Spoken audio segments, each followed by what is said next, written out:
অন্তর্বর্তী সরকারের প্রধান উপদেষ্টা ডক্টর মোহাম্মদ ইউনূস ও বিএনপির ভারপ্রাপ্ত চেয়ারম্যান তারেক রহমানের মধ্যে গুরুত্বপূর্ণ বৈঠক অনুষ্ঠিত হতে যাচ্ছে আগামী ১৩ জুন। সারা দেশের মানুষের নজর এখন লন্ডনে।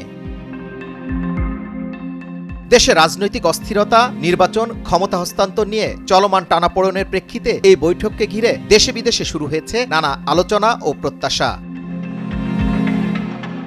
এছাড়া এই বৈঠককে কেন্দ্র করে ১০ জুন লন্ডনের উদ্দেশ্যে পাড়ি জমিয়েছেন বিএনপির স্থায়ী কমিটির সদস্য সাবেক মন্ত্রী আমির খসরু মাহমুদ চৌধুরী। বিষয়টি নিশ্চিত করেছে দলটি। লন্ডনের ডারচেস্টার হোটেলে প্রথমবারের মতো 1-to-1 বৈঠকে বসছেন ডক্টর মোহাম্মদ ইউনূস ও তারেক রহমান। সাধারণ ফ্যানের দিন শেষ, আকিস ফ্যানে বাংলাদেশ। দেশের চলমান রাজনৈতিক অস্থিরতা, নির্দলীয় সরকারের দাবি এবং আসন্ন জাতীয় সংসদ নির্বাচনকে ঘিরে প্রধান দুই পক্ষের এই বৈঠককে নিয়ে নানা জল্পনা কল্পনা চলছে। রাজনৈতিক বিশ্লেষকরা বলছেন এটি হতে পারে সংকট সমাধানের সম্ভাব্য ভিত্তি, আর এটি ভালো লক্ষণ। টেবিলে বসে যদি সমস্যা সমাধান হতে পারে, তবে কেন আন্দোলন গড়াবে রাজপথে?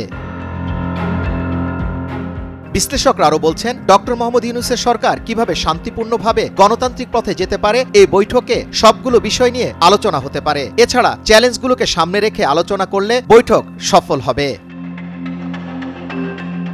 নির্বাচন, সংস্কার সহ চলমান রাজনৈতিক নানা ইস্যুতে বিএনপি ও অন্তর্বর্তী সরকারের মধ্যকার উত্তেজনা যখন চরমে, এমন সময়ে প্রধান উপদেষ্টা ও বিএনপি শীর্ষ নেতাদের এমন বৈঠক আশাবাদী করে তুলেছে রাজনৈতিক মহল থেকে শুরু করে দেশবাসীকে।